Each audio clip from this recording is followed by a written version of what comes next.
Hello, my name is Nancy Longbottom. I am the instructor for the dual enrollment pre-calculus offered at Central High School through the University of Texas. And this is your students' opportunity to experience college before college.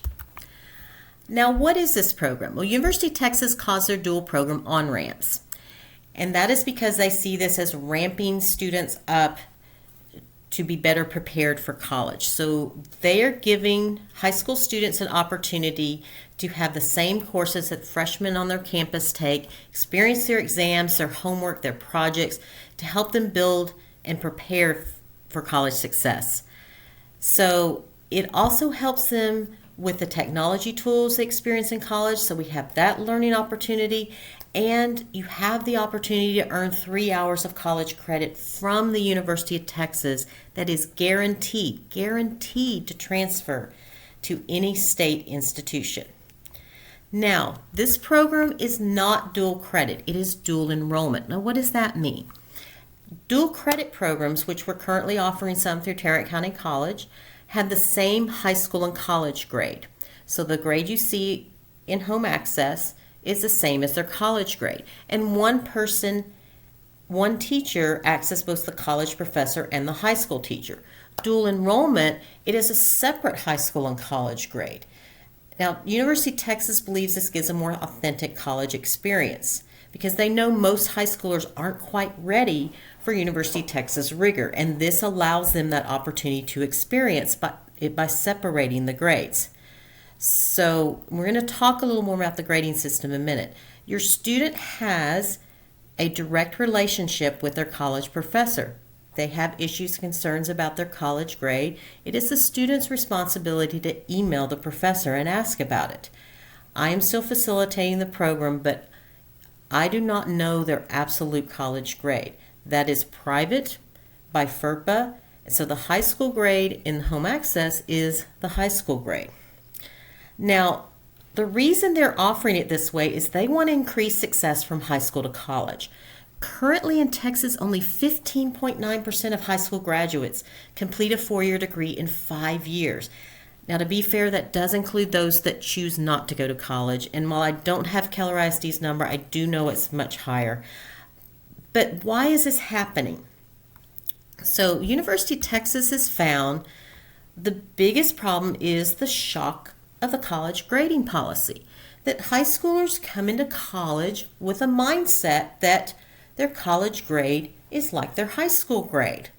You know, they're used to having 3 weeks test, 3 weeks test, 3 weeks test, so they can procrastinate a little bit and they can cram the night before. Well, colleges have fewer tests, but typically every 6 to 8 weeks. Typically only have about 3 tests in a semester.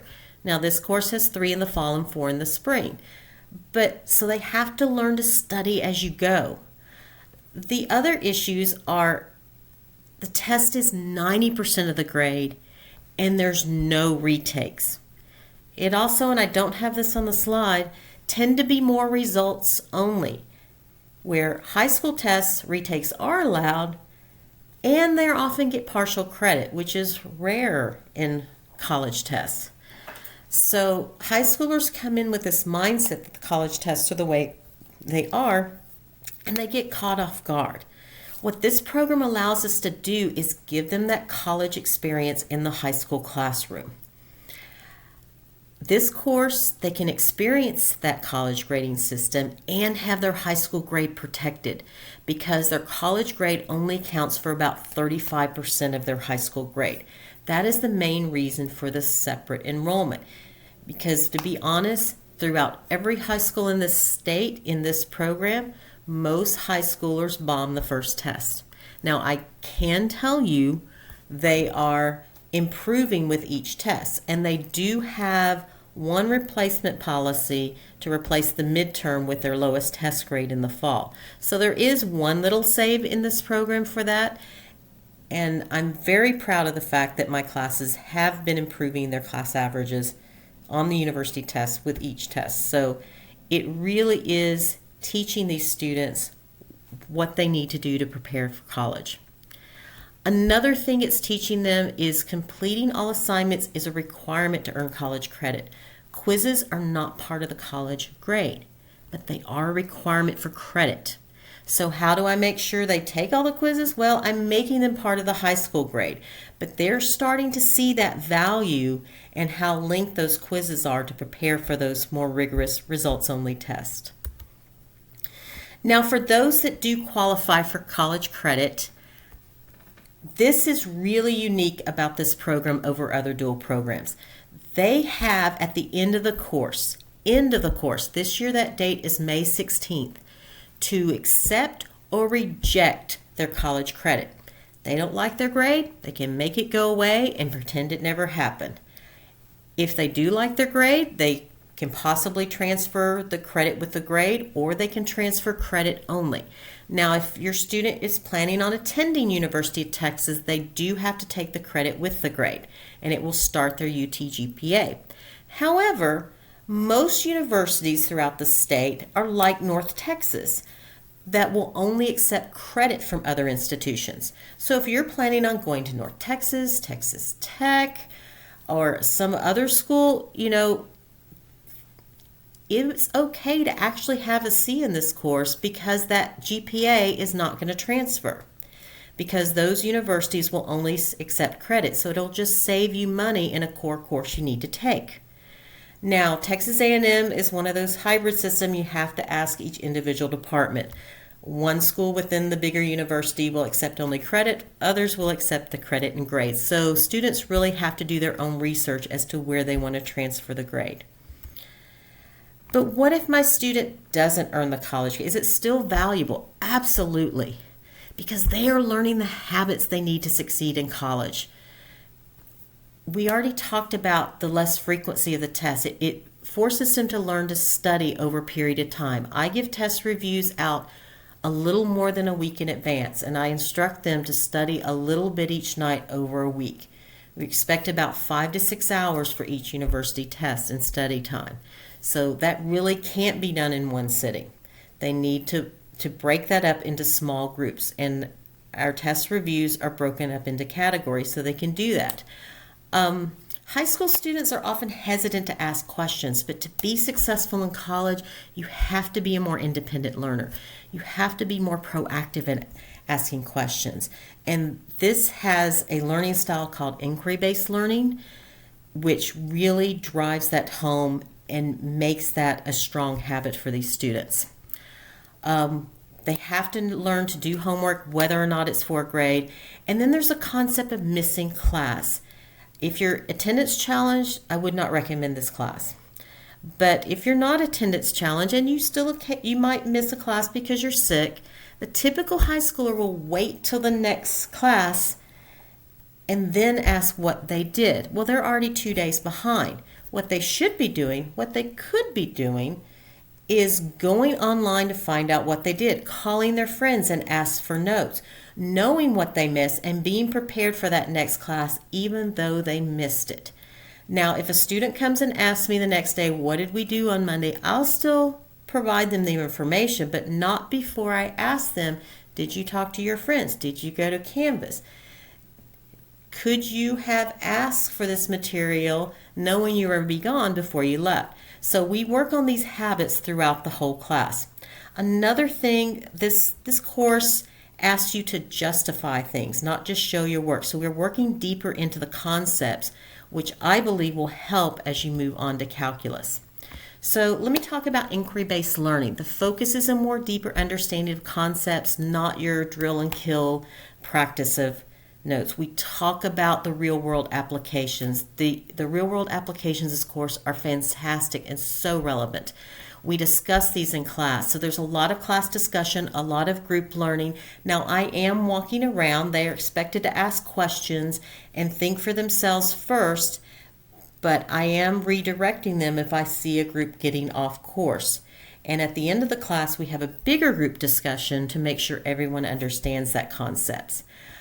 Homework is mechanics and expected to be done at home. Algebra 2 is a hard prerequisite and expected to be known. We really do not have time for this to be reviewed inside the classroom. So how does it compare to our other pre-cal options? Well, if you're planning on going to college, especially if you're planning on going to college in a program that requires calculus, you really need to take pre-calculus. And any of these three will help prepare you for that. Now, regular pre-calculus does not offer an opportunity for college credit and no extra points and ranks. However, the advantage of this one is they do have a little extra time to work on some of those prerequisite skills from Algebra 2 where the other two do not. Now, I do not want anyone to think that's easy. It is still rigorous. There is no such thing as an easy pre-calculus course. Now, let's compare OnRamps to our pre-AP program. Now, we have pre-AP. We do not have an AP pre-calculus, so there's no opportunity for college credit. There's no test at the end, and there's no dual type environment. It does give you an additional 10 points in rank, and like the OnRamps dual pre-calculus, we really don't have time to work on those prerequisite skills. It is very high rigor. Some of the subtopics within the umbrella pre-calculus are deeper than dual. Some are not as deep as dual.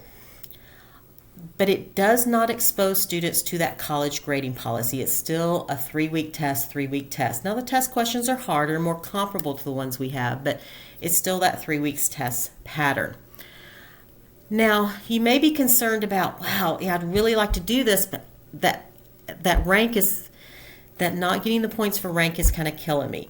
I can tell you that because of the group work, my class averages for the high school grade have been a little bit higher than the courses I've taught in the past, the other pre-calculus courses. So, and I'm also giving an extra 5 points on the college test for the high school grade book only. I cannot add it to the college grade book for completing the review to help make sure they complete that full review that they need to do. And that helps them develop those habits they need for college. So what are some of my students saying about the course? Well, this is running a little long, so I'll let you pause and read this yourself. But I am excited that some of them are saying they really like the inquiry-based learning, that it's easier to learn. Now, it's not for everybody. I started the year with 145 students. I have 131 now. So I did have a few that dropped, but very few. And they really like the fact that they feel like they're getting prepared for college. They're learning to study as they go, and they find it challenging but not hard. So again, I'll let you pause and read all these statements from my current students.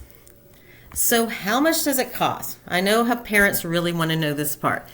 Currently, we're saying it's $295 for the course for the entire year. Now, that is if the grant proposal is not funded this year. It is the University of Texas' intent to offer this course for free. It was offered for free this year to our current students. However, the grant that our current students were on runs out this year, and there's a new grant proposal in the state legislature that won't be voted on until May. So we won't know until May if it'll be funded again or if you'll have to pay. Now, if you do have to pay, it's only $295 for the entire year. That's a one-time payment. And you've compared that to the average cost of a 3-hour course in Texas, which is $1,100, you can see it's still very much a bargain. But the most important savings is saving those students to complete college. Students that take dual courses are 2 times more likely to complete college within that 5 years, which is very important. I hope you learned something, but if you have any questions, please do not hesitate to contact me. Thank you very much, and I hope to see you next year in dual pre-calculus.